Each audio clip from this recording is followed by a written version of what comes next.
We're back at Thor, the movie that stars People magazine's sexiest man alive. So it only seems proper to again celebrate the male form in this intro. I'm too sexy for my shirt, too sexy for my shirt, so sexy it hurts. I'm a model, you know what I mean, and I do my little turn on the catwalk. Yeah, on the catwalk, on the catwalk, yeah, I do my little turn on the catwalk. After 2011's Thor, Kenneth Branagh stepped down as director. His schedule was too full, and he didn't feel that he could provide the same quality to Thor 2 as he would prefer, though he has said he'd be interested in returning to the Marvel Universe at some point. Alan Taylor was called in to direct the sequel. Before this, Taylor was best known for his work on Game of Thrones. That meant this movie is guaranteed to have some boobs.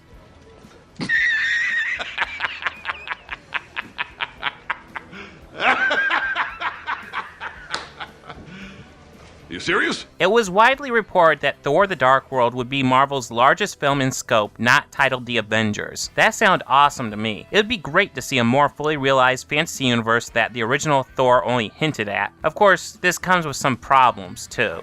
I better get my pants.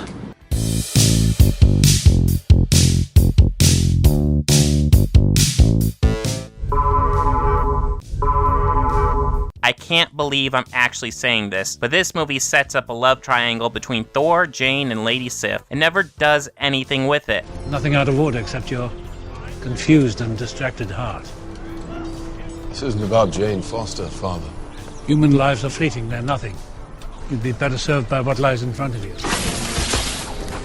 Now, I'm not saying I want to see love triangles in a goddamn superhero movie, but you don't introduce a story in your movie and do nothing with it. That's the Room level writing. You're scaring me. You are lying. I never hit you. You are tearing me apart, Lisa! Simple fact is, cut out this line of dialogue and the rest of the movie will only be better for it.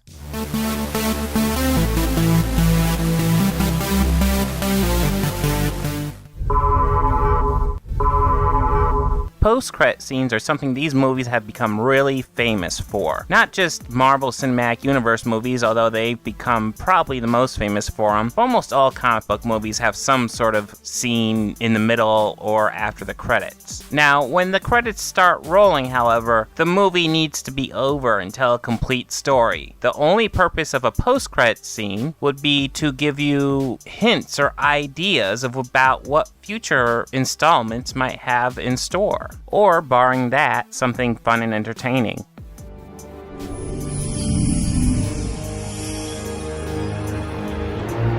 No. Thank you.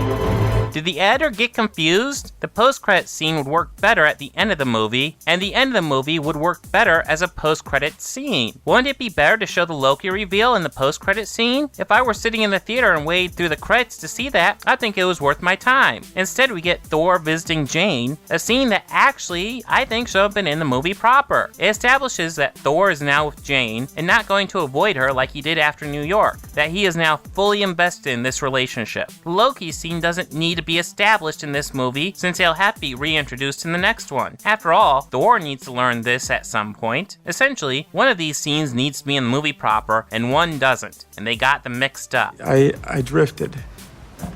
So you heard none of it? I'm sorry. I'm not that kind of doctor.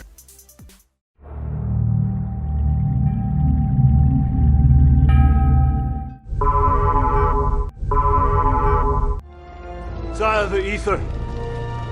Shall we destroy it? If only we could. But its power is too great. Bury it deep. Somewhere no one will ever find it. Where no one could accidentally stumble across it. Except if one of our royal family has a girlfriend who attempts to find her boyfriend by looking for a rip in space. But what are the odds of that? Add to it, these are appearing because of the convergence. This means they hid the ether in a place where it would be easier to find when it could do the most damage. It would be like hiding your gun in your child's toy chest. Sure, no one would think to look there, but if it's found, shit's gonna get bad real fucking quick.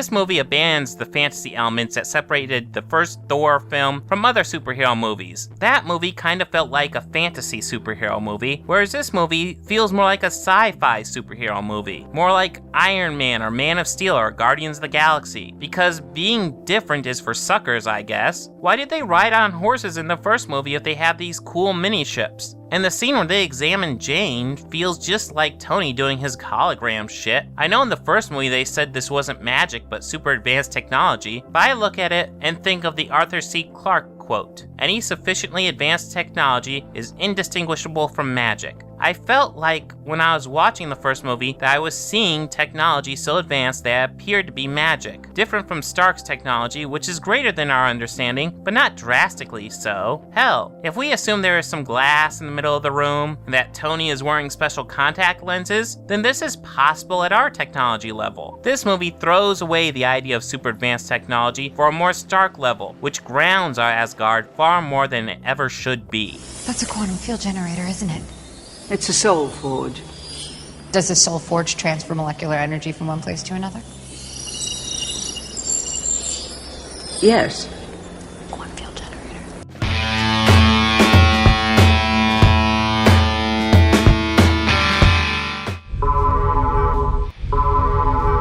Because Iron Man fought an army of fire guys in Iron Man 3, so now we get a super-powered fire guy in Thor 2. So does this mean we get a fire-wielding Winter Soldier in Captain America 2? And then maybe we'll get the Infinity Stone of Fire in Guardians of the Galaxy?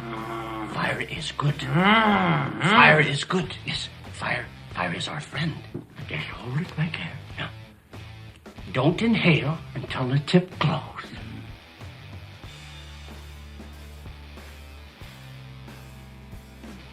Wow!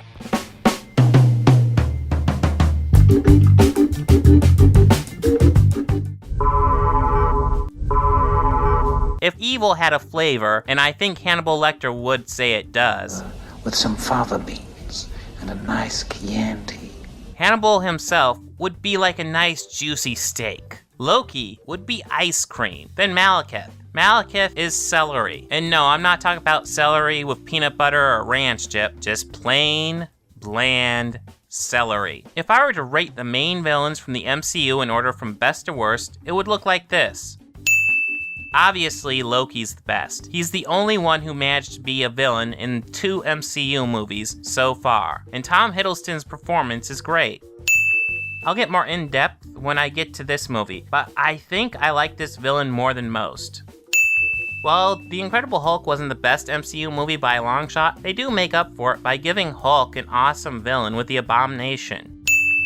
Sure, he's just a bad guy doing bad things, but he's played by Hugo Weaving, which helps a lot. Kinda surprised how high this guy is on the list, but like I said before, he's not a bad villain. I thought the whole Mandarin twist wasn't bad, I just hated how they said that he was the actual Mandarin when he bears no resemblance to the comic book character. If we think of him as a copycat, which the Marvel one-shot Hail to the King says, then I find him to be a very good villain. There isn't a lot to his character. He decides he hates Tony, so tries to kill him, most likely to usurp Stark Industries for himself, but he's played by Jeff Bridges and that counts for something. Don't worry, this guy's time is coming in my Guardians of the Galaxy review. Seriously, what the fuck is up with this villain? He attacks Tony on the raceway and loses spectacularly, but his main goal was to reveal that other people can make an arc reactor, so the government now demands that Tony give the tech to them. Except they were already demanding that, so this guy got his ass kicked on the raceway for nothing. I will say this though, Mickey Rourke gives this character a far better performance than the character's writing deserved. And yeah, here we are, Malekith, right on the bottom of this list. He's the worst of the worst, because every one of the other villains at least took an interest. Malekith appears to be another villain that is evil for the sake of being evil, which the MCU has gotten into the habit of using, but he is worse than Red Skull or Ronan the Accuser, because at least they show some goddamn interest in being evil. You get the sense they at least want to do this shit. Malekith does evil shit, but approaches this with the passion of someone doing a TPS report. Hello, Peter. What's happening? We have sort of a problem here.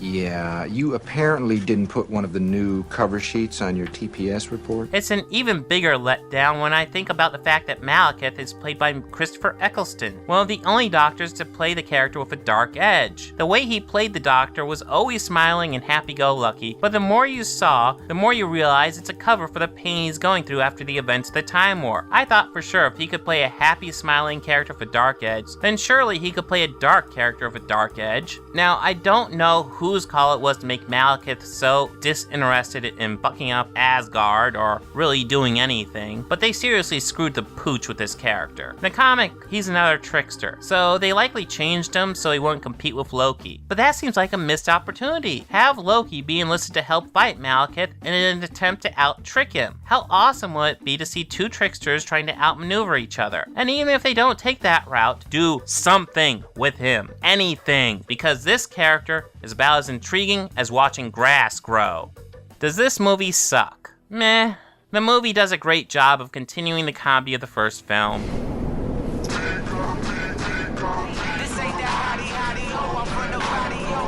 It's not me. This time, Jane is an active participant instead of just a pretty face for Thor to flirt with. Frigga gets much needed role upgrade as well, and it was brave to kill her. Question is, will she actually stay dead? In fact, I would say this movie is better than the first one in almost every single way. It's just such a shame because where this movie lets us down, it lets us down big time. I know I gave Loki hell in the first movie because his plan was utter nonsense, but at least Tom Hiddleston infused the character with emotion and passion. He made it almost easy to ignore the giant issues with his master plan. With Malekith, we get nothing. I guess he's here for revenge, but he doesn't seem to give a shit about destroying the throne or killing Frigga. So far, overall, the MCU villains have been underwhelming, but this is a new low, one that will likely not be surpassed for a long time. Thor: The Dark World gets a 6 out of 10. Yes, it is in a lot of ways better than the first Thor, but where it drops the ball, it drops it hard. This is the worst film in the Marvel Cinematic Universe by just a hair.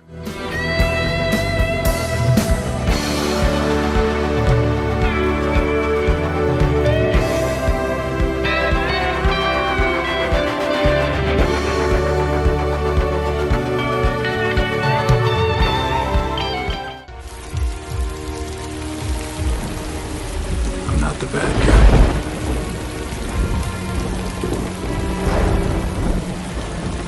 I'm not.